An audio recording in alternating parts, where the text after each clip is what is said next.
السلام عليكم ورحمة الله وبركاته متتبعي قناة الشيف ماريا اللي أكلت البركة. بمناسبة الصيف كنتمنى لكم عطلة سعيدة وإن شاء الله دوزوها بخير وعلى خير نتوما وليداتكم والأهل ديالكم. أنا اليوم كنقدم لكم الطبق ديالي اللي هو لي بات بلا صوص بيضة. إلا عجبتكم الوصفة ما تبخلوش عليا باللايكات ديالكم وتشتركوها مع الأحباب والأهل والتعليقات ديالكم الزوينه اللي كتشجعني وكتحفزني، وبقاو معايا باش تشوفوا المقادير وطريقه التحضير. رجعنا لكم بالمقادير ديال الوصفه ديالنا اليوم اللي كنحتاجوا فيها زلافه ديال الفرomاج، نص كيلو ديال لي بات داك لي وريده اللي كان عندكم، جوج معالق ديال الزبده وجوج معالق ديال الزيت، شويه ديال الملحه، 5 المعالق ديال الفورس، ونص لتر ديال الحليب والبزار. بقاو معايا باش تشوفوا طريقه التحضير. غادي نبداو بالطهي ديال لي بات ديالنا.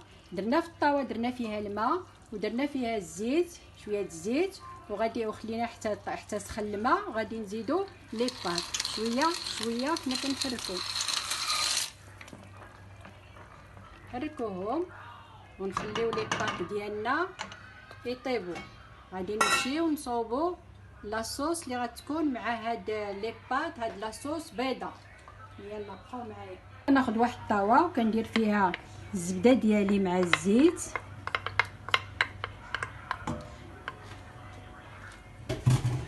كنحرك حتى كتذوب داك الزبده.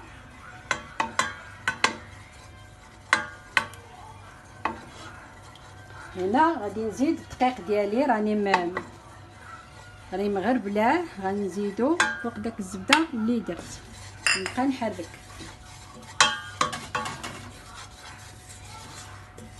خصكم تحركوا بزاف باش ما يسقلكمش، والعافيه خصها تكون مهيله، تكونش حركوا مزيان.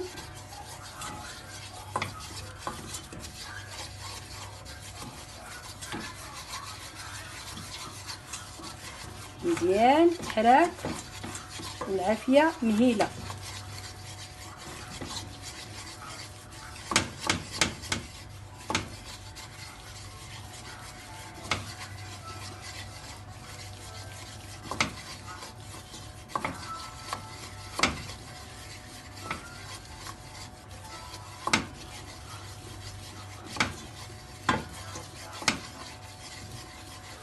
دابا هنا غادي نزيد، هانتوما شفتوا كيبقى لي القوام هذا بحال اللي كيتحمر شي شويه داك الطحين باش ما يبقاش خضر.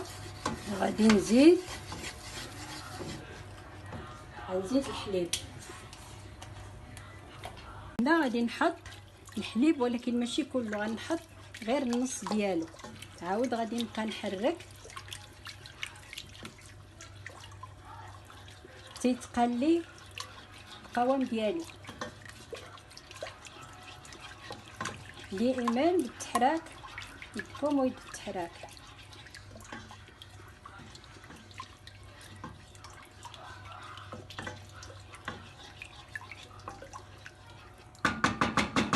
لا غادي نجي نضرب ديالي اليدوي، هو اللي كيحل لي داك الطحين باش ما يبقاش حبيبات.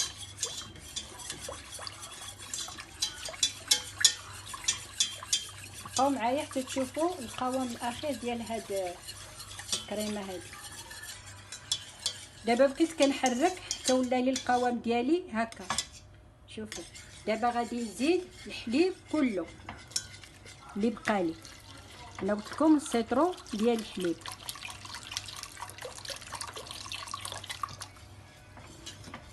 ملي زدت الحليب غادي ندير شويه د البزار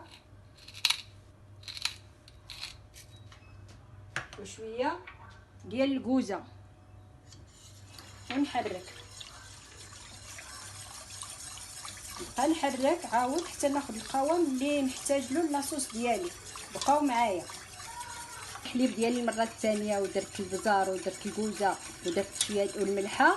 غادي نبقى نحرك حتى تقلي شويه لاصوص ديالي. عاد نزيد الفرomاج. عاود نوريكم الطريقه ديال كيفاش ندير الفرomاج وكيفاش غادي يكون القوام ديال لاصوص ديالي البيضاء. بقاو معايا. انا نحرك مزيان حتى كناخذ القوام اللي بغيت. ها نتوما كتشوفوا، ها هي بدات لاصوص ديالي كتقال شي شويه، حيت غادي تاخذ الشكل اللي بغيت. غادي عاد نزيد الفرomage. دابا انا بقيت كنحرك بحيث الحليب المره الثانيه.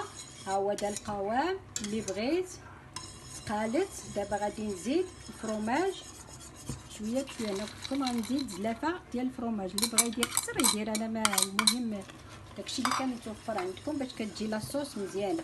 دابا ملي زدت الفرomage عاود غادي نبقى نحرك وغادي نحيدها من فوق النار، وغادي نبقى نحرك حتى يذوب لي داك الفرomage مزيان. نعاود نردها فوق العافيه شويه.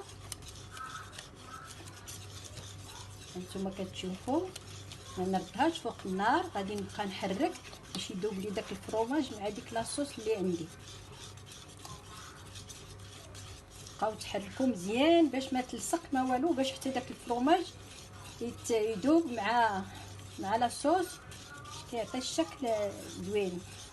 هذه لاصوص بيضه كتدار مع لاباط، كتجي غزاله وكتجي بنينه.